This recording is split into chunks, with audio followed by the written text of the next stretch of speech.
seeking, how to find experience, and then building and improving your resume before the last one, which was on LinkedIn as well. So yeah, if you haven't heard those, if you haven't learned about all of those important areas in your career, then please go back to the recordings so that you can access that information. So today we're going to be looking at two different things which are very much interrelated and very much in demand, not just here in Australia, but in Vietnam and on a global scale. So for those of you that are looking to travel out here or to venture up into other parts of the world, it is important for you to be familiar with cover letters as well as those application videos, which are embedded into the recruitment processes across a lot of industries and sectors. So the first part of this presentation today, we will be looking at everything cover letter related before we move into those application videos to understand what they are, what they entail, and then I will share resources and I'll send all of these slides with the recordings to you later on as well. A very important message that I say to students all the time, whether it comes to your cover letter or any other component of any of your career documents, is authenticity. It's so important to share your story. Any recruiter anywhere around the world wants to hear about you, your specific journey, why you chose to study this particular degree, why are you choosing to pursue this particular outcome, this particular specialization. Where did this passion come from? Where did this love come from? What ignited it? Don't be afraid to share that in your written applications and then build on it in your interviews. This authenticity is really important and often is what helps people get along the line as well. There are different types of cover letters which I've tried to capture for you on screen here at the moment, and I'll briefly go through some of these. And then on the other side of the screen, I've captured some of the key questions that the recruiters are trying to answer as they receive your respective applications. So a lot of them are the typical cover letters, which some of you may have already submitted, which are in response to some sort of call out. You might have seen a job advertised on LinkedIn or a job site over there, or a job on campus or something, and you think that you have the qualifications, you have relevant experiences and skills, so you're giving it a go and you're responding to that. But other avenues can also pave the way for a cover letter, and that can come through your strategic networking, which we'll learn more about in the future as well. But you're networking through professional associations, through LinkedIn. As you interact with different people in that industry and sector, people can ask you to pass on your cover letter and your resume so that they can refer you or they can tell you about different jobs and opportunities as well. And you can also just demonstrate the value that you could potentially offer, or you could take a very proactive initiative and try to get ahead of the pack in the competition and write a cover letter to express your interest for a job that doesn't even exist yet. So you might already have your heart set on working for a particular company. So rather than waiting until a job is advertised at that company, this letter of interest type cover letter is for you to capture all of your qualifications, experiences, skill sets, match it to the actual company, and just let them know that you exist and that you could be a potential candidate that could fill one of the respective roles as they come up, because we know that roles always come up. Unfortunately, people move on, people get sick, people might get pregnant. There's always different opportunities, promotions and things like that. So rather than waiting for something to be advertised, which can often be argued as it being too late, you are trying to get ahead of that pack, ahead of that competition, and have your application on hand. So as soon as something is in the works, they're already looking through you and considering your application as well. Then what are they actually trying to answer as they receive your respective cover letters? First and foremost, they're trying to decipher whether or not you can do the job. So are you eligible? You can't apply, to be a doctor if you don't have the qualifications and you're not accredited and registered to practice. And this is the same across many different industries. So eligibility is one thing that they'll be looking for. Qualifications, accreditation, registration, all of those surface level things that determine, yes, you can do the job, but then they start to dig deeper and they want to know whether or not you will be able to do the job effectively. because there can be lots of doctors, lots of teachers, lots of business people, educators, nurses, and so on, but not everybody is equal. Not everybody works the same way. And they essentially want to try to get the best. So that's what they're trying to sift through the applications and decipher as they are going through that recruitment process. Then they also want to get a sense of whether or not you're going to fit the organization. So are your values, your goals, everything in line with theirs? And what are your communication skills like? So if you're going to have lots of errors with your spelling and your grammar, then this is going to be a concern for them. So we don't want that to be a problem. So you need to make sure that all of your documents are error-free, that you've looked over everything effectively before submitting anything for any job or opportunity. Some of the key questions that we have to answer immediately with our cover letter are the why us and the why you. And I want you to think about this for every future application that you submit. The why us has to capture all of the research that you have done about the company that you are choosing to work for. Okay, you want to apply to this particular company, you saw a position advertised, or you just have your heart set on it and you're trying to be strategic. Either avenue is fine, but you have to be able to demonstrate that you've done your research, you know who they are, what they stand for, what they're involved in, what their projects are, and so on, the cohort, everything about them. And you also know what skills and things are important to them, and you're able to match that back to you and what you have to offer. You are able to link it to your career trajectory, where you've been, where you're currently at, as well as where you're heading, and marry it to all of your relevant experiences, whether that's volunteering, any internships, any graduate programs, anything that you've participated in, even those non-degree related jobs and opportunities that you can get transferable employability soft skills from. And the goals and aspirations need to be clear here as well. So these are some of the things that we will capture and talk about in the presentation. What we don't want to do is be generic or vague. Avoid any of those vague statements that just make claims and don't back anything up. Don't be overly formal. Your cover letter should be more conversational, easy to read. Please don't make the mistake of reusing the same cover letter. Lots of people write one cover letter and then submit it to every job. Okay, we don't do this. You need to have a unique, customized cover letter for every job that you apply to. Okay, so it has to demonstrate unique research for that company, and it has to link to that position description, and I'll teach you how to do that today. Don't just make it all about you. Remember, it has to answer the why us as well as the why you, being me. Don't get too personal. Don't disclose any personal information, whether that's around any religious views, political views, your status, your age, your date of birth. Any of that sort of information should not appear anywhere in your documents. Remember, your cover letter is not you asking for a job. It's you demonstrating all of the reasons why someone should potentially hire you or call you in for that interview. Okay, so we need to be strategic about it. Avoid any cliches, and please don't submit anything without review. With regards to the research, you want to start quite broad, as we have discussed on other topics in other sessions previously, and really understand your industry and sector. So you can go back to some of those previous recordings and slides and look at some relevant links and things that I've shared on those topics, and get to know everything about your area of specialization, and then start zooming in specifically, looking at the company that you want to apply to or for, and then looking even deeper, digging deeper and looking at the job. What does the actual job entail? That's unpacking the position description, which we will do today as well. And then even taking it a step further and looking at the employees. Who's already working at this job? Who can I connect with on LinkedIn that's already participating in similar activities that I could potentially be doing later on?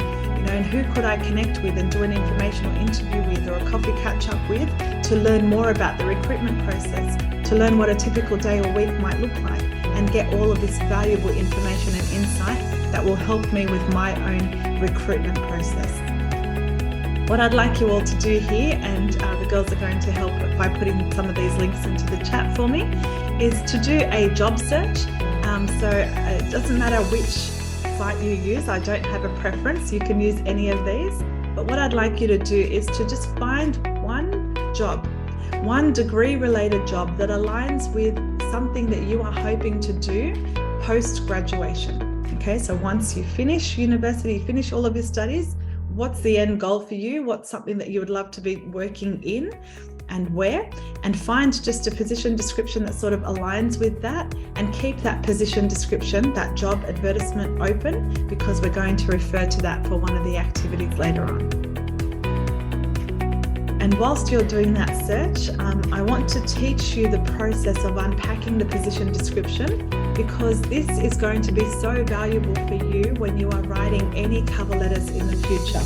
So what you need to do is to understand what to look for so that you know how to respond to the call out, and also how to construct and bring together all of the important information in that one-page document, because that's all that your cover letter is. It's a one-page document. It's not a 2 or 3 page essay. We don't have the luxury of space. We have to be very specific and very concise. So this is an example here from Australia, and we'll look at some examples later on in Vietnam. But this one is for an assistant accounting role. And what you can see here is all of the information about where it's based, what they're looking for, how much they're willing to pay, all of that sort of valuable information that you need to know to decide whether or not to apply. In this process of unpacking the position description, there are 3 crucial things that I always want you to think about in the future when you are unpacking your own position descriptions. And the first is qualifications. I really want you to zoom in on the qualifications and understand and appreciate what qualification do I need to have in order to be eligible. Because this is something that lots of people get wrong as well. They apply for jobs that they're not yet qualified to do. Okay, they jump ahead. It might be a managerial role, it might be a more experienced role. They may need additional qualifications that you don't have, and that's how people set themselves up for disappointment. And I don't want that to happen to you. So I want you to immediately know, yes, this is something that I do have some qualifications for, or I'm in the process of acquiring. So I tick off that box. Now I can look at the skills. What skills are they asking me about? And with the skills, you want to look at both hard and soft skills. Okay, so those hard and technical skills that you learn through university, through work, through physical work, application and experiences, you want to identify those skill sets, but then you also want to identify the soft transferable skills, things like communication skills that you can take from any job, whether it's a job at McDonald's, or a job in retail, hospitality. It doesn't matter what this setting might be. These are all transferable. You can take them to any new workplace. And then we look at the experience. What experience are they telling you that you need to be able to demonstrate in order to be eligible and considered for this particular role as a preferred candidate? So I want us to engage in this activity together. Please feel free to unmute and participate. So let's first identify the qualifications. Who can tell me what sort of qualifications do you need to be eligible for this position?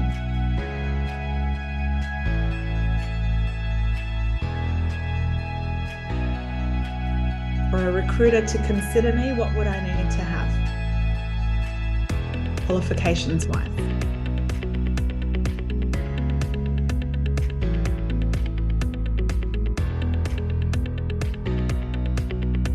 Feel free to unmute or just pop your answers in the chat, whatever you're comfortable with.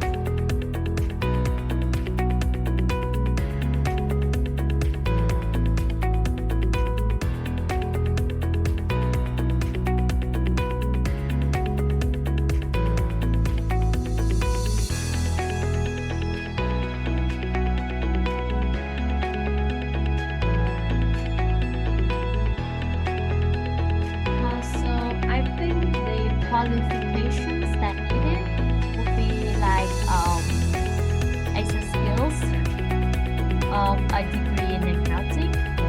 Degree in accounting, that's the one I was looking for. Thank you. Yeah, so you need a degree in accounting. So immediately I should know then, if I'm the applicant looking at this, that yes, I am eligible if I have a degree in accounting, or the only other circumstance where I could possibly apply for this and give this a go is if I am a student of accounting. I might be studying an accounting degree. I might not have graduated yet, so I could still give it a go in that circumstance. But if I don't have a degree and I'm not trying to get a degree currently, then there should be red flags, there should be alarm bells and signals telling me this is not the right application or job for me. I should look at something else instead. So that's with regards to the qualifications. Thank you very much. What about skills? Let's see if we can find both hard skills and soft skills. What hard and soft skills are they telling you that you need to demonstrate if you want this job?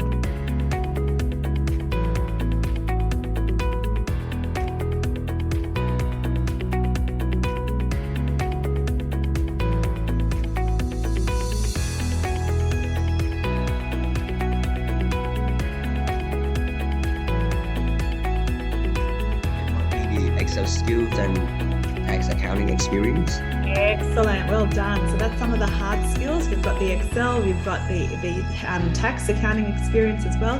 That's some of the specific degree related experience, the technical stuff. Well done. Anything else that comes to mind around hard or soft skills?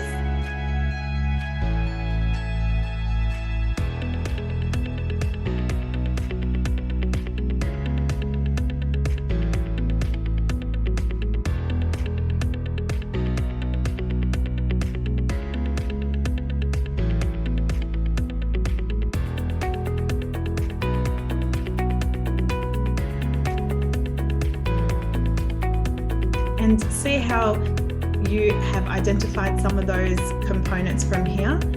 So people, the very few people who actually do this, they might come and look at the bottom here to be successful in this role, and then they will just address this section.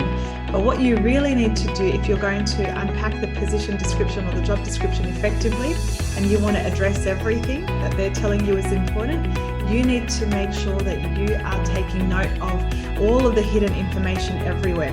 And in this instance, the soft skills, they're not actually down here. The soft skills are up here. If I divert your attention back up here, this is where we can see the soft skills.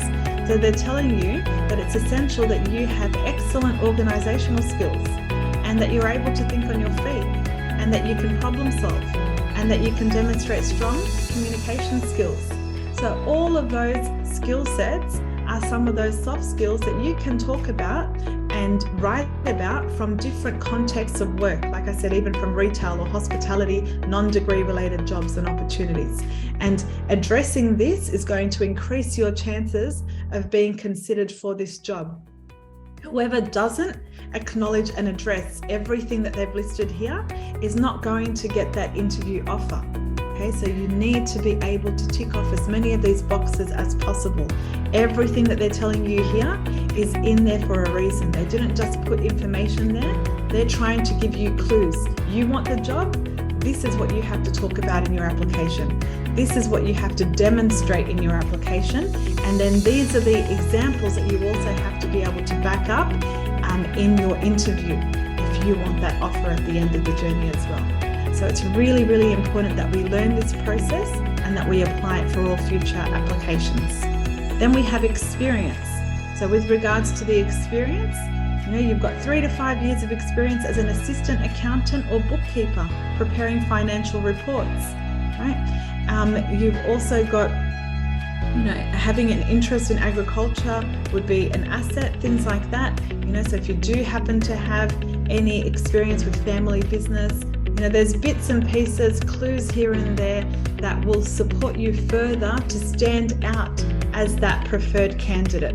So what I always encourage people to do is when you do find a position that you're interested in, and hopefully you've all searched for one that you're going to refer to for the other activity, what I would encourage you to do in those instances is you would usually print it off and take out a highlighter, or you could just digitally take a screenshot, and then I would want you to actually take note of each of these crucial things. So identify the qualifications, the skills, the experiences, so that when you're writing your cover letter, you make sure that you have addressed everything that they have mentioned.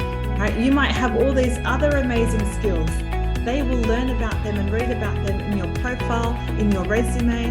But if you don't address what they're telling you is important for the role, you're not going to get that interview. So this is really, really important. Thanks, everyone. So essentially what we want to aim to do is to have that one strong page document, and you would have all of your contact details at the top, followed by the date and then all of the employer's contact details. The preference is always to address it specifically to their name, and this is the other component of important information that you can get from the job advertisement. It usually tells you the name of the hiring manager, and if for whatever reason it's not there, there's usually a contact number or an email address. There's nothing wrong with you contacting them, telling them that you're interested in this position. Who can I address my cover letter to? And then put their name specifically there. Then we always encourage you to put in bold the name of the actual position that you're applying for, because a lot of the bigger companies in particular might be recruiting for many positions at the one time. So you want to ensure that your application is going to the right place. Then in the first paragraph is where you're stating the purpose of your letter, which refers back to the earlier slide. So are you responding to a call out, a job that you saw on LinkedIn, for example? Or is it because of a referral, someone told you about a position through some networking that you did, or you're just putting a letter of interest out there, for example. And then in the middle paragraphs, that's where you're answering all of the why us and why you questions. You're showcasing here that you've done your research and that you have unpacked the position description, and you are making those meaningful connections to show them, hey, I am the person that you're looking for. I'm that candidate. Interview me. And then in the end, we thank them for their availability and their consideration, and we sign off. What we don't want to include anywhere in our cover letter are any bad objective statements. So once you receive these slides, you can go through these in greater detail, and also the link that's there. Basically, you don't want to be telling someone straight away what you want to be earning or making it out like this is just one of 50 jobs that I've applied for, and whichever one I get, I'll be happy. You always want to make it seem like this is the company that you want to work at and not just an option. So avoid any of these things that you see here. And then the other consideration is the opening. You need to think, how am I going to capture their interest? They receive hundreds, if not thousands of applications a day at a time, right? And in that competitive process, you need to entice someone to want to read and learn everything that they can about you. So how do you want to open it? Some people open by quoting something from research or from the news. Other people go via the storytelling approach. There's lots of different ways to go about it. I want you to find what suits you, what reflects you and your personality. Click on the link here to see examples of each of these approaches, and then choose that accordingly. We need to avoid being vague in any way, as mentioned earlier. So avoid any of those generic statements. You don't want to just make claims like, I have, amazing customer service skills, or I'm a strong communicator, or I have leadership skills. Right? All of those statements on their own mean nothing, and recruiters, they don't like to see them. Okay? They want things that are specific, and they want you to back things up with evidence wherever possible, and then to build on things as well. So rather than just saying that you pay attention to detail, you could say something like, as an accounting graduate, I enjoy producing accurate financial reports and statements. I thrive in helping my team to meet month-end processing and reporting deadlines. Or you could say, customer service is about making the customer happy. I am great at listening to customers' needs so that I can make personalized product recommendations to increase sales and create repeat business. Although it's only 2 sentences, it tells me so much more than this one here, because here I can see that you actively listen, right? You connect with your customer.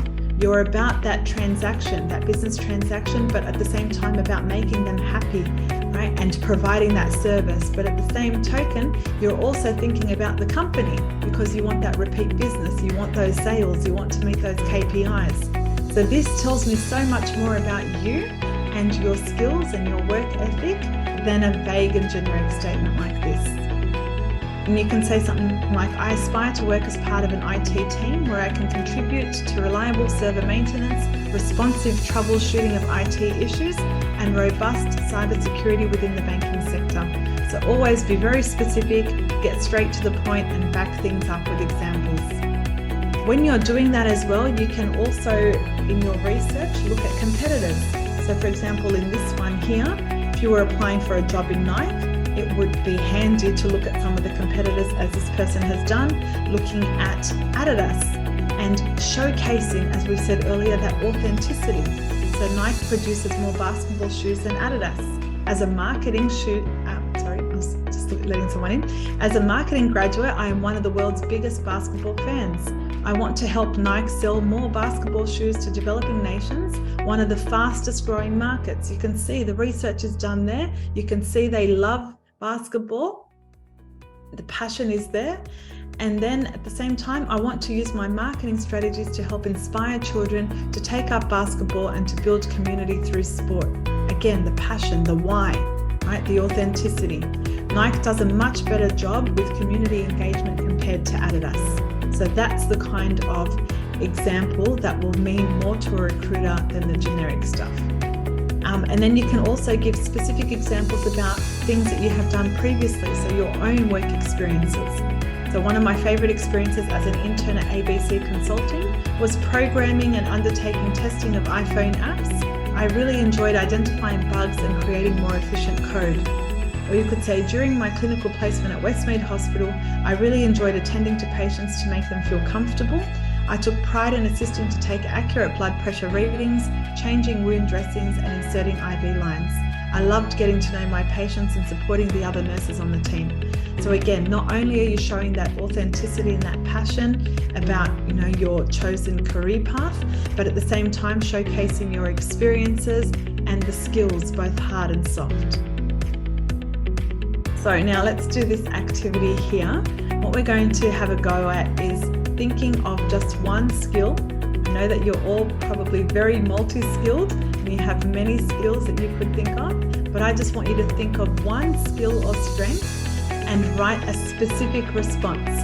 So what I don't want you to do is to tell me something like, I have strong written communication skills. Full stop, that's it. Okay? I want you to back it up. So if you have strong written communication skills, you might then go one step further and you might tell me, thank you for popping the link in the chat, excellent.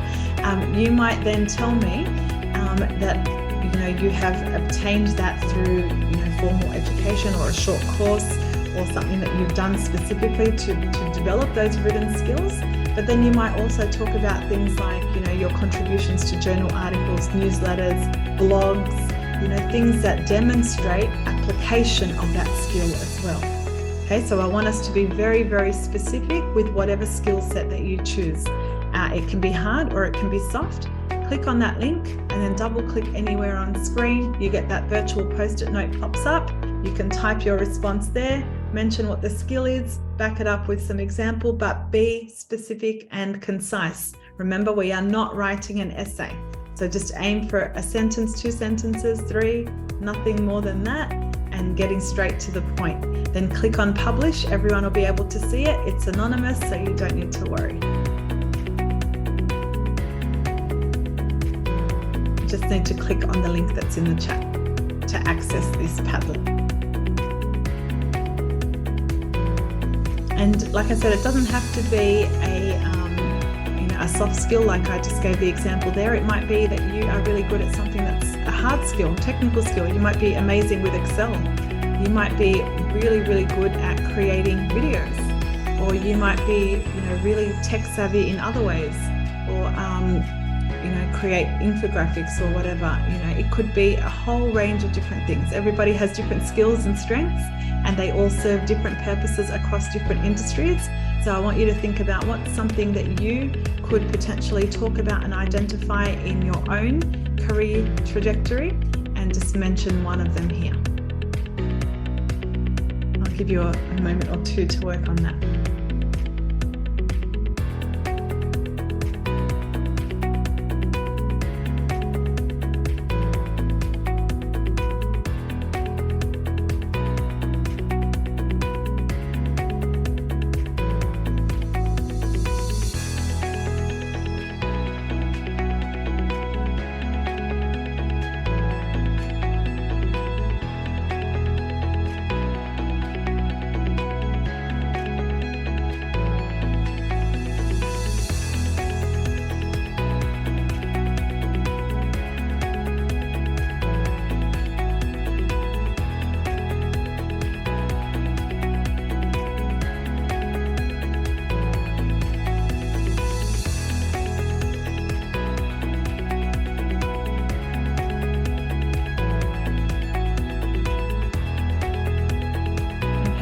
And remember, try to be as specific as possible with that communication skill. So you might say, I have communication skills, or strong communication skills that have developed over I don't know, might have been a 2-year period of providing customer service, you know, and then you might elaborate as to where. Okay, so being specific around the duration of that customer service as well.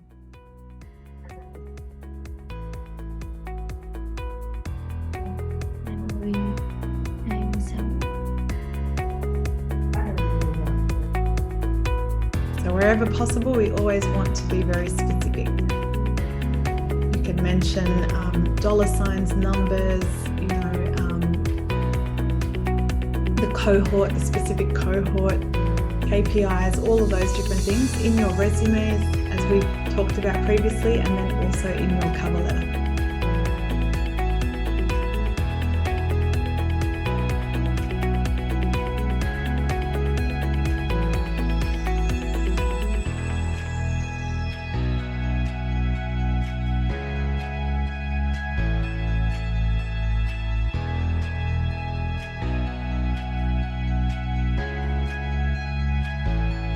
Okay, so we've got collaboration skill with cross-functional teams for an internship, gained experience.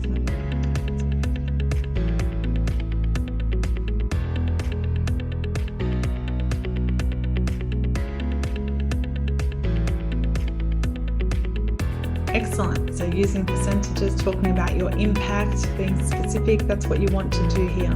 Well done.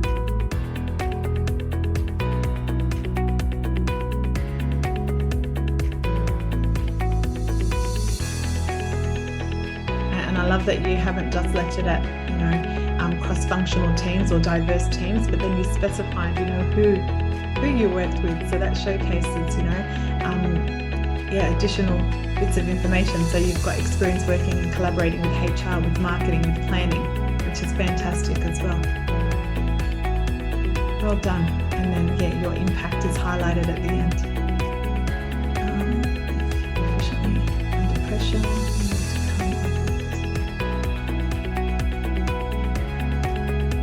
Good. And then you could elaborate further and talk about, you know, the types of presentations and things that you've come up with. You know, maybe are they PowerPoint presentations? Are they Canva presentations? So mention some of the different software, apps, different things that you use, because that also showcases additional skill sets that you have.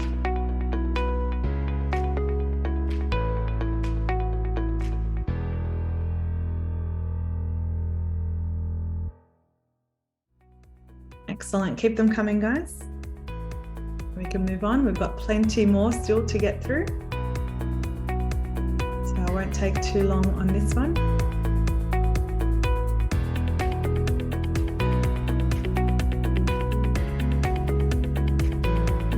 Remember, you don't have to make it too lengthy. The idea is to be specific and succinct. So getting straight to the point.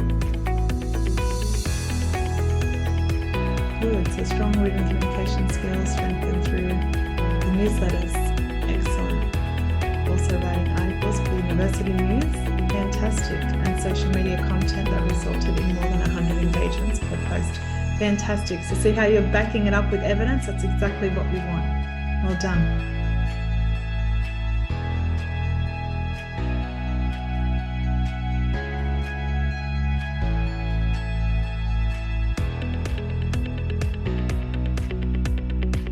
Some people struggle with this, you know, not just in their written applications, but in interview settings. You know, if they're asked to talk about their skills or their strengths, they freeze because they haven't taken the time to actually sit and reflect and ponder, what is it that I'm actually good at? And not just identify what you're good at, but like I said, being able to back it up with example. That's the most important part.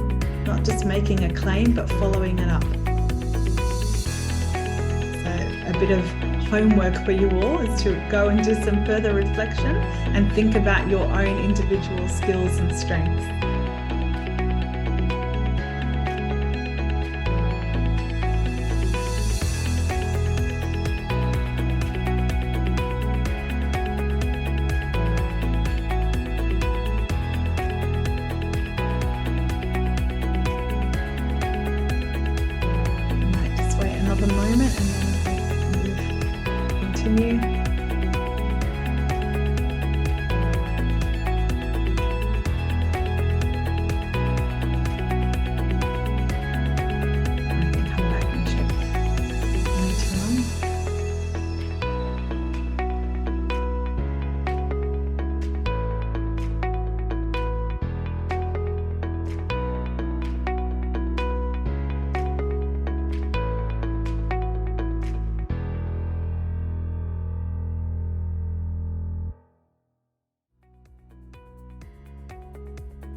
flexible in the job, such as supporting mates, adapting quickly. Yeah.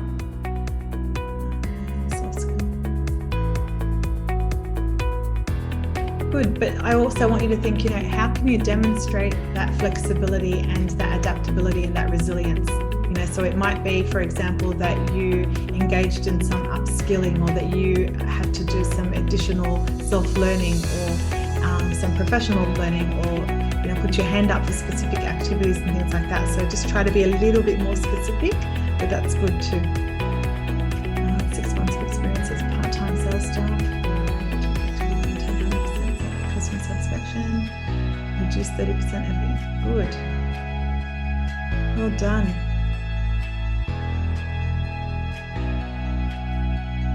Okay, so yes, feel free to keep adding to that. I can check on other responses later. Let's just jump back over here and go on for now.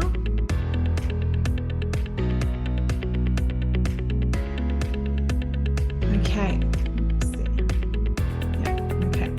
So with regards to your cover letter, there are other things that can also support you that I wanted to bring to your attention. So we did do a whole workshop on LinkedIn last time, and I wanted to alert you to the fact that not only can you connect with people, both professionals, students, alumni, and so on, and do all of those things that we talked about in depth, but as I mentioned previously, you can engage in LinkedIn learning courses, and some of the courses therein will also support you with regards to your cover letter.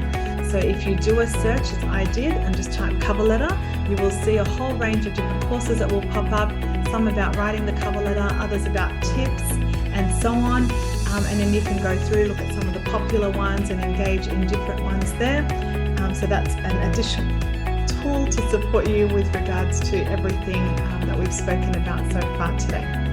Another thing that I thought was worth mentioning, especially in this current climate where everybody's discovering ChatGPT, maybe if we can get comments in the chat, who's already using ChatGPT? Let's get a yes if you have started to explore with it. What I wanted to alert you to the fact here is that yes, you can. Good. All right. Yes, you can use it for your cover letter, like you can use it for so many different things. But I think it's really, really important for me to state here that you have to know how to use this as a tool, okay, to support you, because your cover letter has to be authentic and it has to be customized. It has to meet specifically that company and the position description, and demonstrate the research and answer all of those questions that we spoke about with the why us and the why you. And it has to showcase your story as well.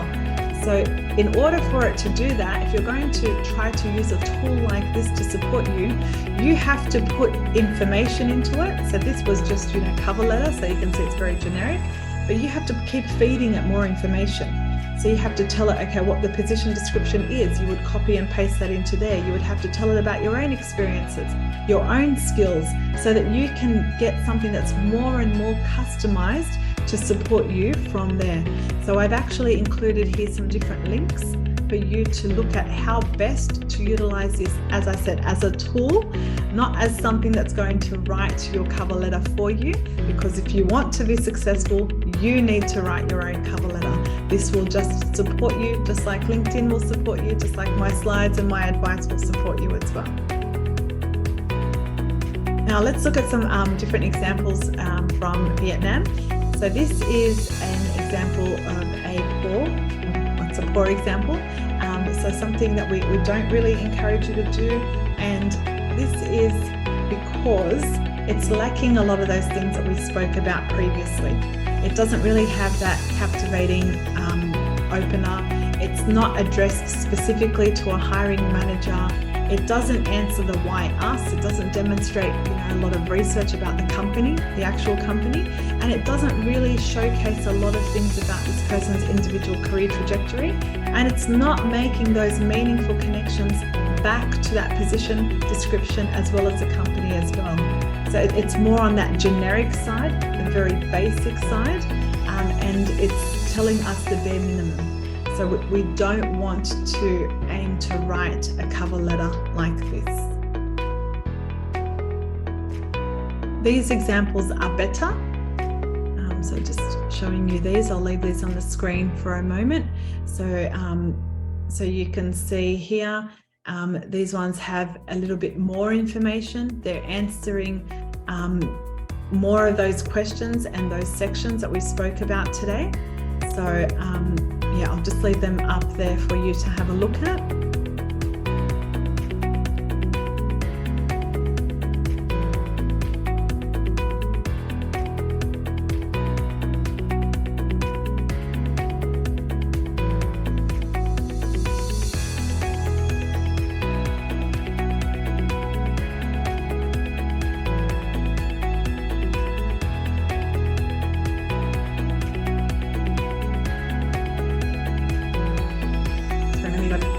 Mention your degrees, your qualification, not only your qualifications, your skills, your experiences. You also want to be specific about embedding those different experiences that you've acquired across your career trajectory, and then talking about the company as well. So these, although these are good examples, they're not amazing examples because there's still room for improvement, as you saw from what we have gone through so far today. There's still extra things that can be done and addressed further.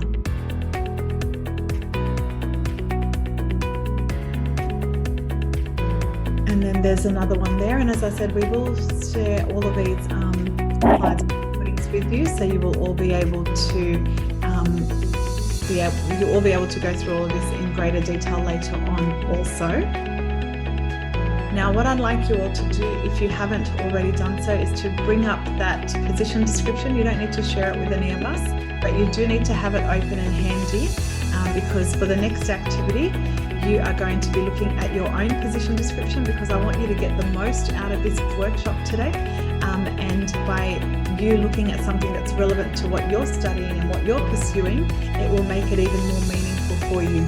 So please have that position description open and handy. And then as we go to this next slide, we're going to pop this link for you in the chat. And then I'll just jump out here.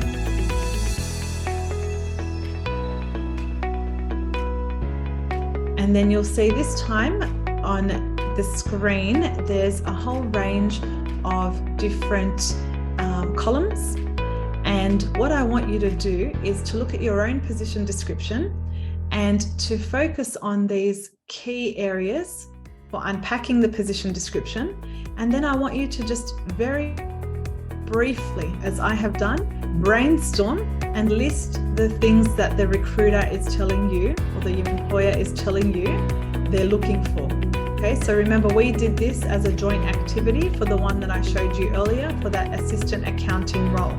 They were asking for a degree in accounting, but they were also asking or looking for someone with problem solving, strong communication skills, organizational skills, and so on.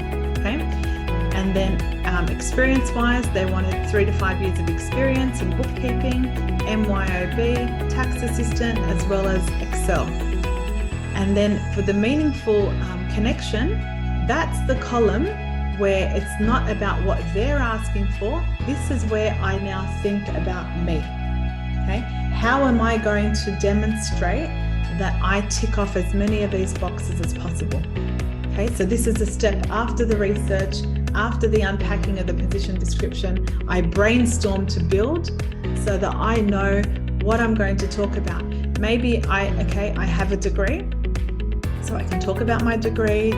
Maybe I have volunteered somewhere, at a local tax firm or something. Perhaps I've done some work experience through the university or my own initiative. Maybe I undertook an internship over the summer break. Perhaps I have additional qualifications that would relate to these things as well. Maybe I've done some LinkedIn learning courses specifically around MYOB or Excel. Okay, so anything that I have done, I'm going to just brainstorm here, because that's the information that's going to help me to go and write my strong one-page cover letter. Right? So this is really, really important to do as a follow-on from unpacking the position description. So this is an additional skill that I'm hoping you all take away from this session today. So click on the plus when you're looking at your position description for the first one, and you're just telling me what they are telling you they want from you from a qualification perspective and skills and strengths. Second column, you're clicking on it just to identify what experience they want. So if it's an entry-level role, they might want a little bit more experience. If it's a managerial role, there'll be even more experience. If it's for an internship role, there might not be a lot of experience that's mentioned because they will train you and give you experience on the job. That's what the internship is provided for. So just list whatever is there, and then you make the meaningful connections in the third column. I'll give you all a couple of moments to work on that, and then we will move into the video applications.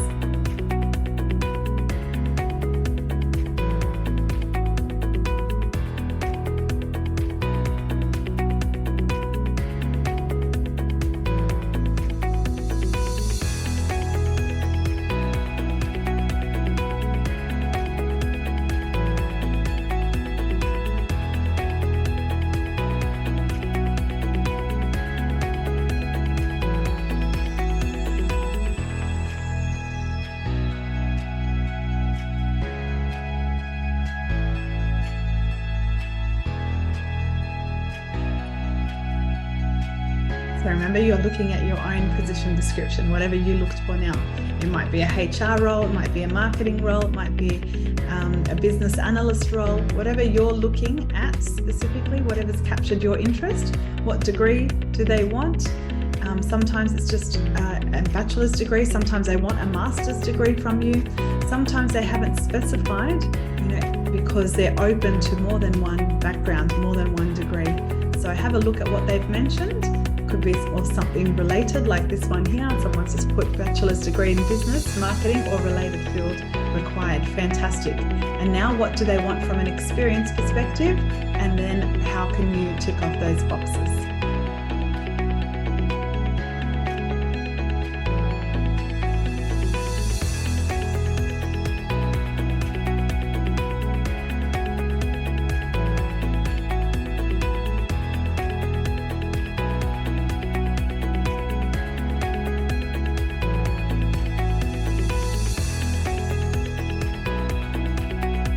Good. Work experience from the retail organisation, brand team, account management, agency is a plus but not required. Good. Work experience in marketing or e-commerce industry, passion in e-commerce industry. Excellent. Keep them coming. And then move on to your meaningful connections and think, okay, what do I have? What can I talk about? How can I demonstrate that I am the person they are looking for? Because if you do that effectively, you will get the interview offer or interview invitation. And then hopefully if you do well at the interview, you will get the offer from there.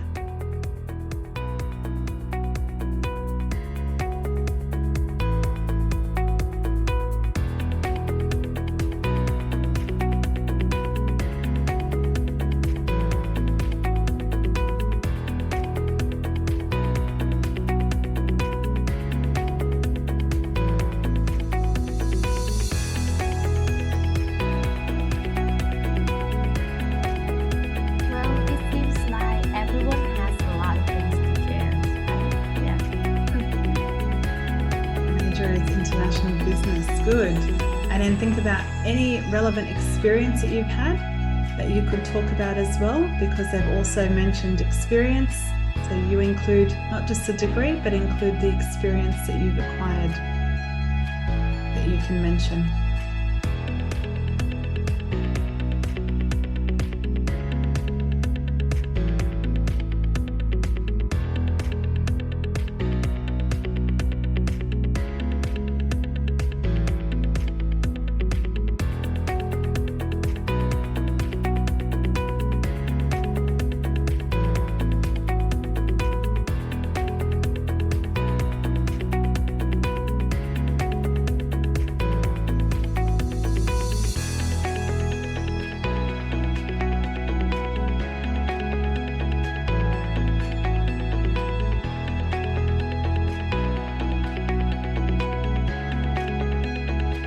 Good.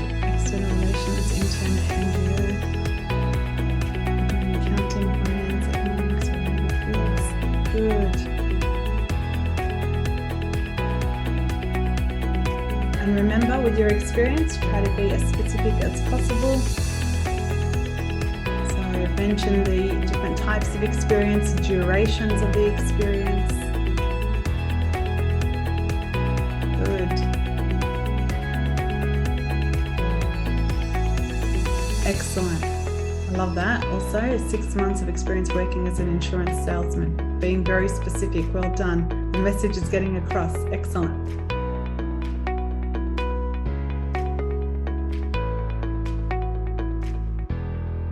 So remember, we want to tick off as many of the boxes as possible. The more of these things that you address in your cover letter, the more likely you are to get that interview invitation. Okay, so try to think, what have I done? How can I demonstrate all of these things that they have mentioned in the application?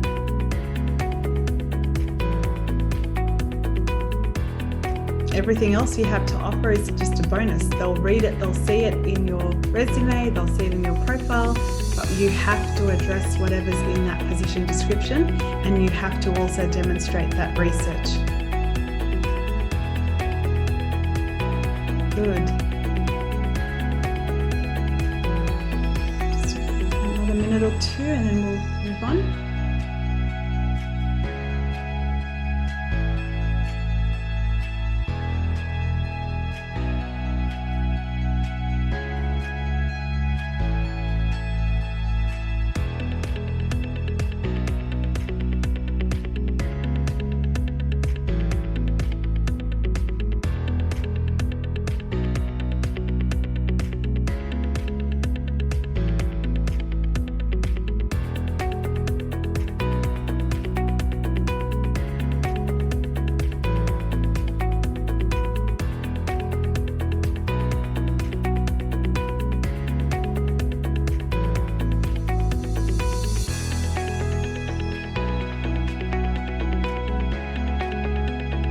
Try to avoid things like I think, be confident, own your experiences, own your strengths and skills wherever possible. The use of language is really important.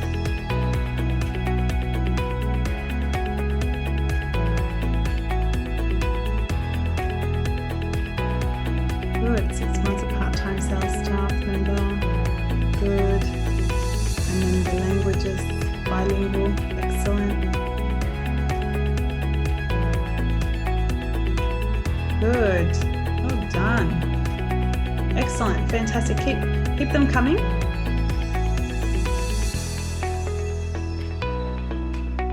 Feel free to keep those coming. I can come back and check on those in a moment. There's the slides. There they are, hiding in the background. Okay. Now, just to recap some of those things about the cover letter before we move into the application videos, which is not as long. I want you to do as many job searches as possible. So even if you're not yet ready to apply for any jobs, it doesn't matter. I tell students to do this all the time, whether they're undergraduate, postgraduate, international, domestic, doesn't matter. The more job searches you do, the better you get at unpacking that position description, at doing your research, and it also gives you so much valuable knowledge and insight, because then you can start to identify common themes and common trends. You can see, okay, well, what sort of experience is everyone looking for? What are some of the common skills, and whether they be hard skills or technical skills as well as soft skills that keep coming up in this industry or in this sector of specialization, so that you can fill in those gaps accordingly whilst you are getting your degree. So that gives you so much important insight and knowledge, and it will motivate you to keep doing that extra and investing in yourself more so to make those goals and dreams a reality. Unpack as many position descriptions as you can, so learning that skill, applying that skill from today. Keep visiting company sites and socials when you're doing your research. Remember that the research isn't just from all of those sites that we've spoken about in previous workshops and sessions, but it's also from going onto their social media platforms, their LinkedIn pages, anywhere they have a presence. Even looking at annual reports will tell you so much about a business, about a company, what they have accomplished within that year, and that will support you when you are trying to put that into a cover letter or build your interview responses and so on. So do as much of that stalking and that research as possible. Always refer back to your resume in case you've forgotten anything. Keep making those meaningful connections, collating and refining your responses accordingly. Now let's dive right into those video applications. So with regards to application videos, they can be pre-recorded, they can be live. You need to know your lines, you need to be prepared just like you would for an interview or an assessment or an exam or anything else. We don't just walk in and say, hey, I'll wing it, especially if it's important. You know that there's a grade at the end of it and it's going towards, you getting that degree at the end of the journey. You're going to invest some time in studying, in preparing, and these application videos should be the same as well. What we mean by being a star, what I mean there is the acronym of situation, task, action, and result. You always want to back everything up with examples, and your application videos are no different. So if they're asking you about a specific criteria, you don't just talk in general terms. You have to identify a specific time where you did that effectively. Okay, so when you met a tight deadline, or you handled a difficult customer, or whatever it may have been that they're asking you about. We'll talk about the logistics, the interview space. Speaking clearly is really important. We have to stick to the time frame. A lot of these are timed, and I'll show you some examples.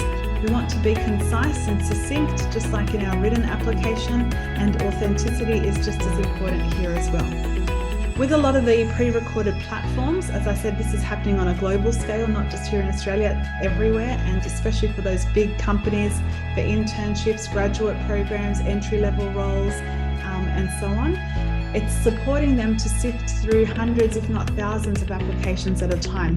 And it's allowing them to put a face to the name, see how someone conducts themselves. It tells me a little bit about you rather than just a name on a page. I can see you in action. I can hear you. I can hear that passion and that purpose in your voice as well. So this is an example of what the platform can look like. It will give you a time for a lot of them. Sometimes you might have a minute or 2 minutes maximum, to submit your answer. You'll have practice attempts. When it's submitted, when they receive it, the recruiter receives it, they can then go through it, they can pause, they can rewind, they can rate it as acceptable, outstanding, whatever it might be, get a colleague's opinion, and so on.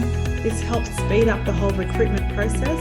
It's financially a much better process as well, and it helps them work through all of the barriers, whether that's different time zones, different work commitments, availabilities, and so on. So I just wanted to show you that also. With regards to the physical setup, it's very much in line with virtual internships. So you have to think about the device, you have to think about your internet connection, and you have to plan ahead accordingly. Make sure that the space is a quiet space, that there are no distractions. Set all of your alerts to mute, your notifications. I have to always remember to do that as well, so that you don't get distracted in the background whilst I'm talking. With the technology, please don't ever hold your phone and think, oh, I have steady hands, I'll be all right, I won't shake.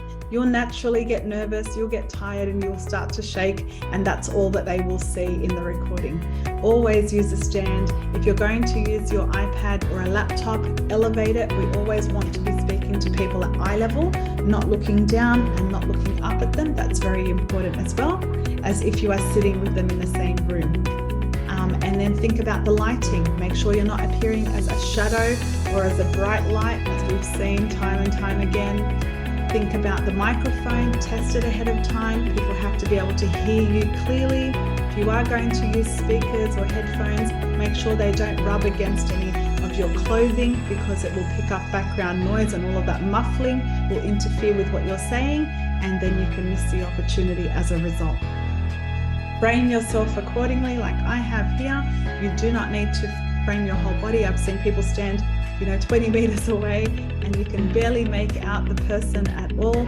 They only need to see your face or from the waist up. Okay, and you also need to dress the part, so look professional, reflect the industry that you're moving into. You don't have to wear formal business attire unless you're moving into a corporate space. Otherwise, just look professional, look smart, clean and tidy, and make sure that your internet connection is stable as well. And think about a worst case scenario. If something happens to my device or my internet cuts out, what am I going to do? Do I have another device that I can quickly switch across to, or a different internet connection that I can hotspot from my phone? Maybe a different device has a different internet connection to the NBN, right? And think about all of that and plan ahead. Always think worst case scenario, have that plan B and plan C in case something goes wrong in this important time so that you don't miss the boat. The video introduction, so the first part is usually like the tell me about yourself component of a normal interview, where they will ask you for that elevator type pitch. It's important that you remember to introduce your name as well as what you're studying, what you're aspiring to be, what are you pursuing, why, share a bit of that passion, and then it's up to you what you want to share from there. It can be some key achievements, you can talk about some interests and hobbies, but try to stick to 60 seconds. Okay, some elevator pitches and introductions go for 30, others can go up to 60, but it shouldn't be longer than that. I'm going to show you a couple of videos consecutively now, and then we'll have another activity. So just bear with me. This first one here is about video cover letters.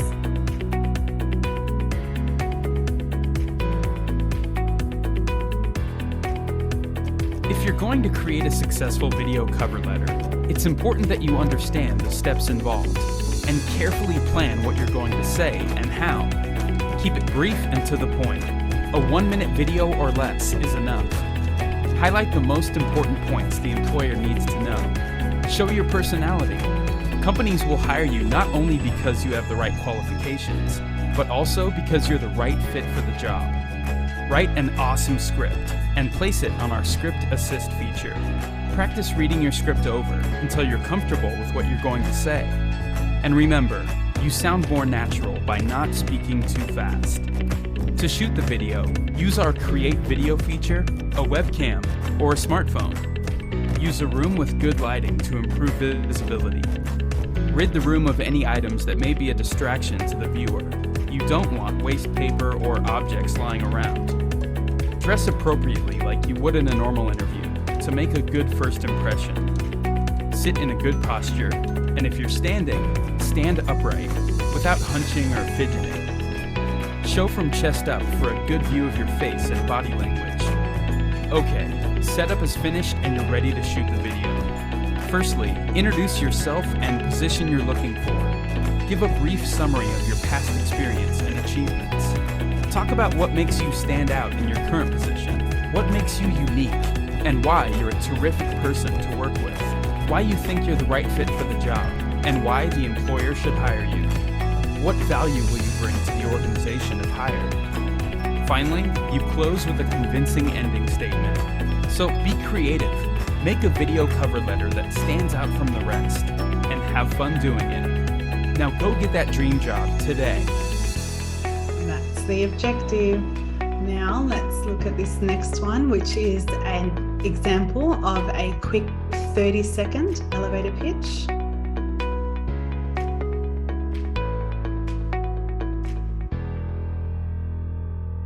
Hello, my name is Andrea Fitzer. I am studying marketing at the University of Texas at Dallas.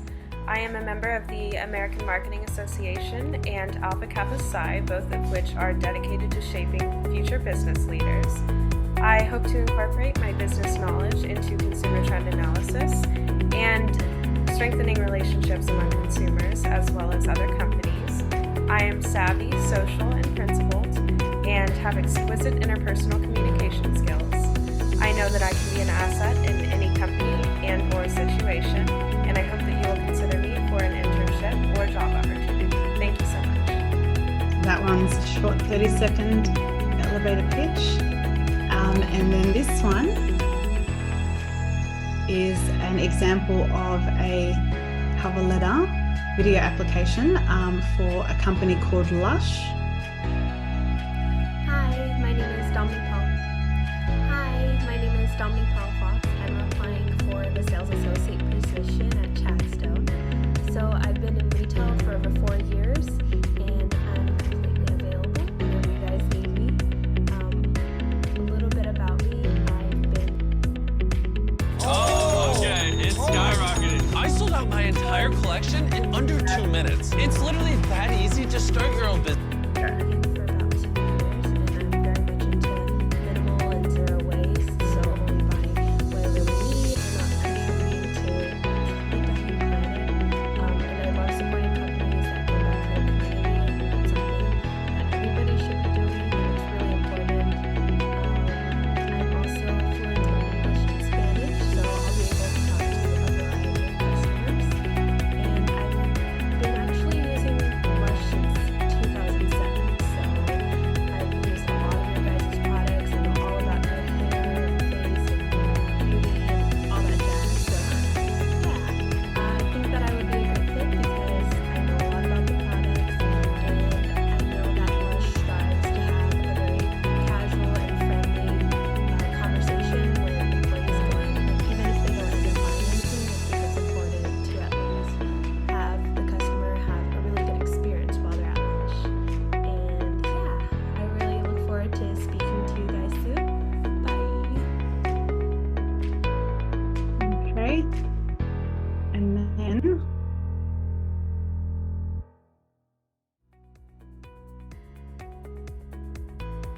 just bear with me.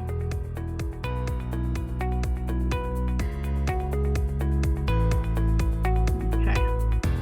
This last one is from a movie, a popular movie that you may have. Hello. Hello. Please take a seat. This is from a popular movie that you. This is the speaking test for the International English Language Testing System, held on the 25th of March. The candidate is Lena Richter. Candidate number 0. This is talking. Okay. Let's stop that one. I thought someone was talking in the background. I'm like, is it a student? Alrighty, so this one here is from a movie that you may have seen called The Intern. And I'll just show you this last snippet.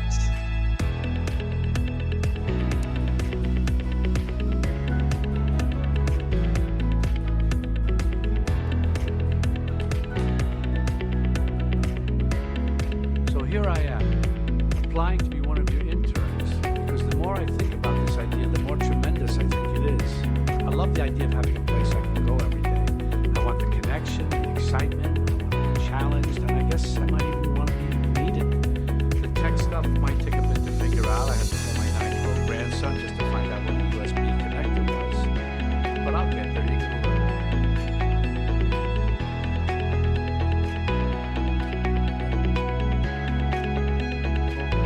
Also, I want you to know I've been a company man all my life. I'm loyal, I'm trustworthy, and I'm good in a crisis. And I love that you're right here in Brooklyn.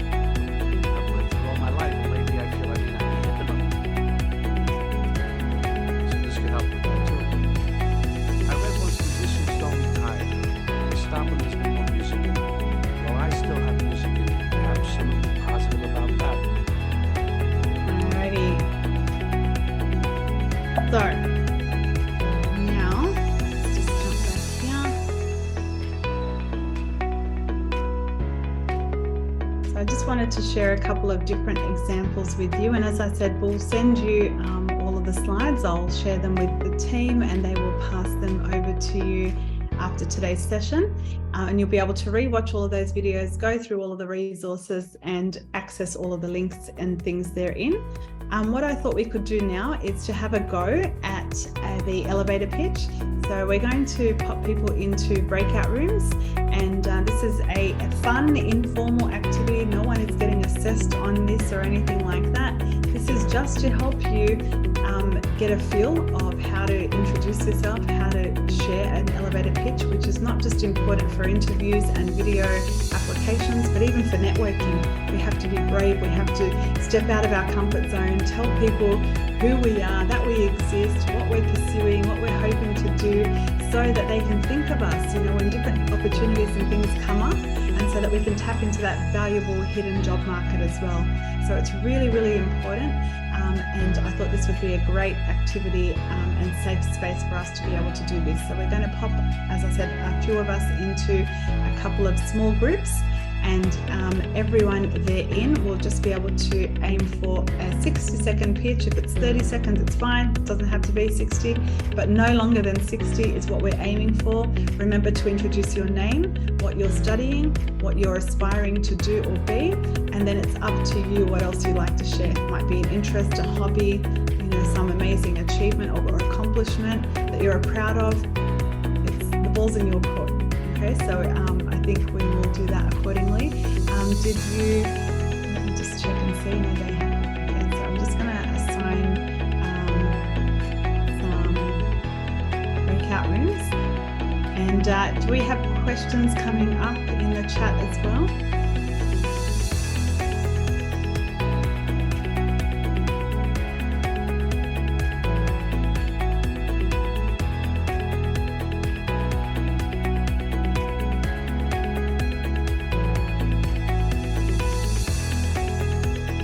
Okay, excellent.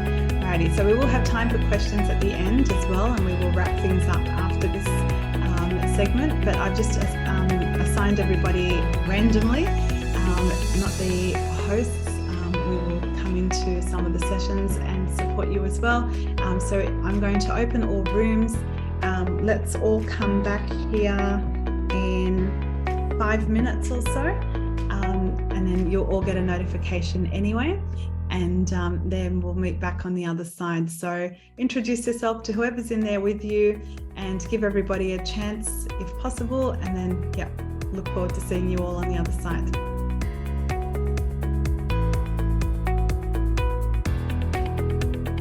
Just accept the invitation and you will be able to join.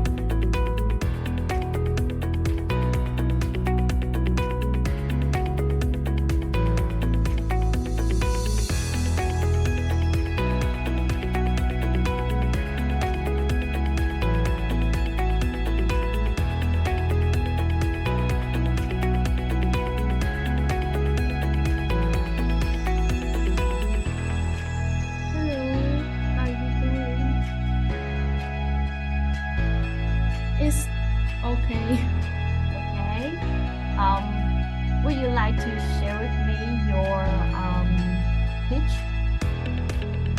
Well, it's not really a long pitch and not really well prepared one, but I hope that you will enjoy it a little bit. Okay.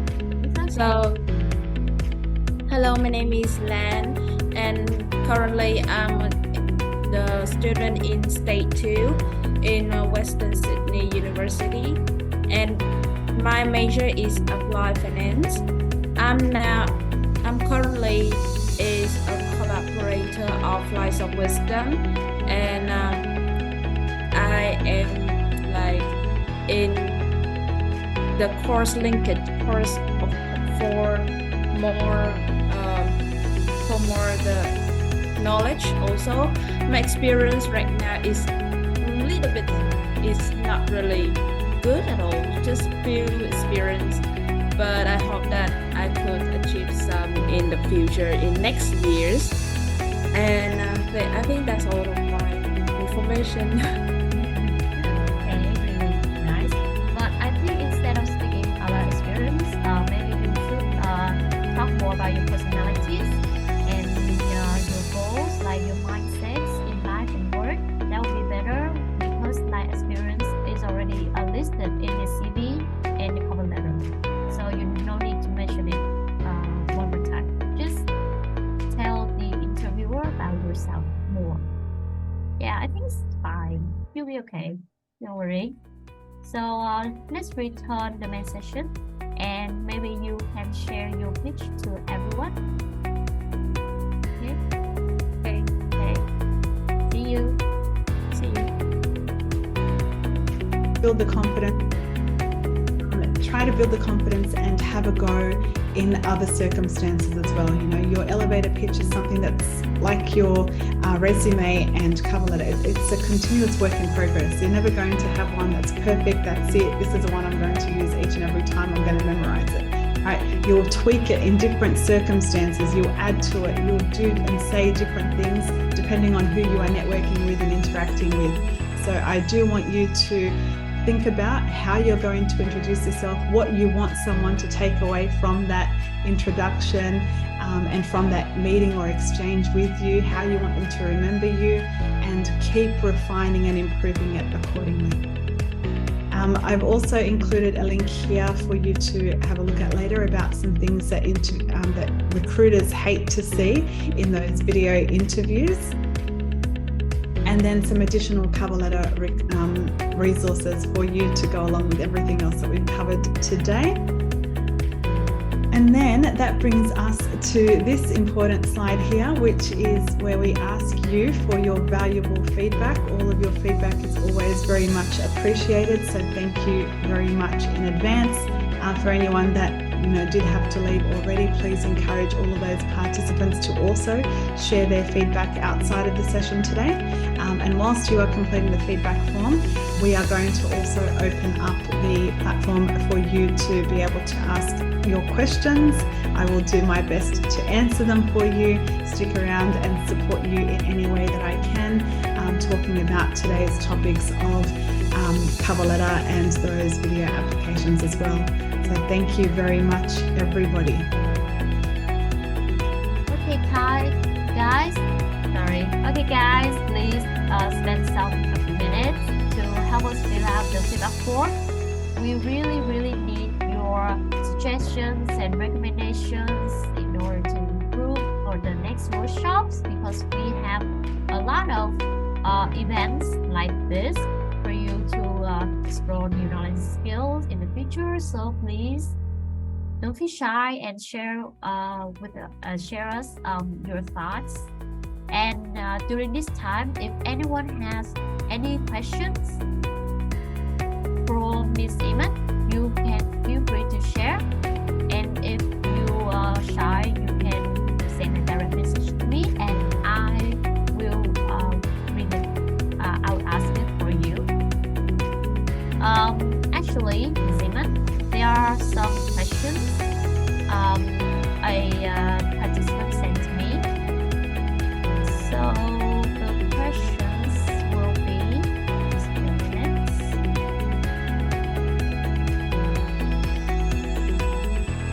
Okay, so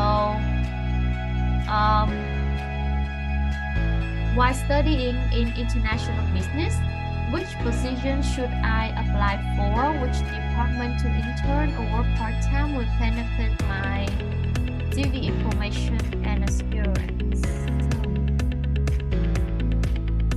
That's a very tricky question, because it depends on the student, depends on their career goals, really. Because international business, like most business, there's so many different things that you can potentially do. So I'd ask the student, what is it that you are leaning towards? What are you interested in? And this is where I would encourage you again to do a lot of that in-depth research. Look at the different possibilities within international business. Look at the big companies that are engaging in international business, whether that's imports, exports, it could be a whole range of different things. And start to uncover some passions as you're doing your research, and looking at those position descriptions and see, okay, which of these is exciting me? What am I looking forward to and getting happy and excited about as I look at these different position descriptions? Can I see myself working in this type of role? Can I see myself fulfilling these different duties, these different key responsibilities? Do I have the skill sets, both hard and soft, as well as relevant qualifications and experiences? If so, jump onto their social media platforms, look at the actual work that they're doing, look at their current projects, their current interactions, jump onto their sites as well and see all of the information that they share there. And as I said, look at those annual reports and use all of that information to decipher possible roles, as well as looking at current employees, engaging with those employees, to do those informational interviews as you network with people to get additional information about the company, about the different roles, so that you can start to narrow it down, because it's so broad, and you can start to identify a couple of possibilities that you're more likely to enjoy, to thrive at, be really good at, and then from there you can do more in-depth, customized, purposeful job applications and then pursue your goals accordingly. So that's my advice to that student. Start broad and then go very, very specific.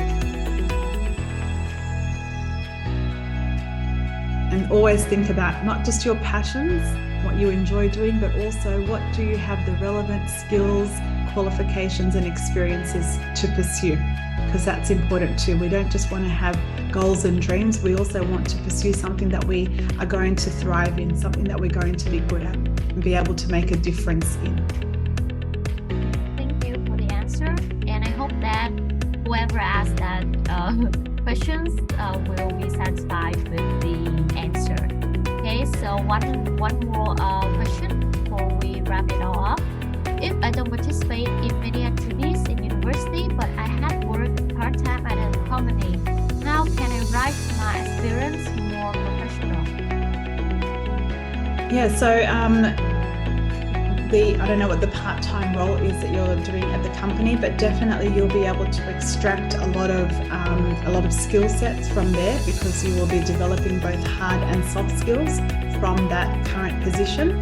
So you'll be able to talk about that not just in your resume and on your profile, but even in your cover letter, your career objective and so on. So that's great that you do have that experience, but we shouldn't just leave it at that experience. Wherever possible, and this is a reminder to everyone, wherever possible, we want to start to find alternative avenues to gain experience, and we want to regularly fill in the gaps around gaining experience, as we've spoken about previously.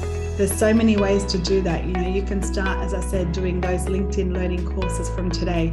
You can look into things like, you know, the internships, virtual internships. There's so many ways to upskill. You can volunteer, you know, you can participate with different clubs and societies. You can engage in a whole range of work experience type scenarios to develop those crucial skill sets, and then to fill in those gaps around experience when you're trying to present a really strong written application to get you to that interview stage. It's really, really important, because you do have to view this as a competition, because unfortunately it is, right? We're competing against, as I said, hundreds, if not thousands of applicants at the one time. So you have to think, you know, why should they pick me? What am I going to bring to the table that's going to be different to everybody else? Okay, so this is how we have to start to think like a recruiter, so that we can increase our chances.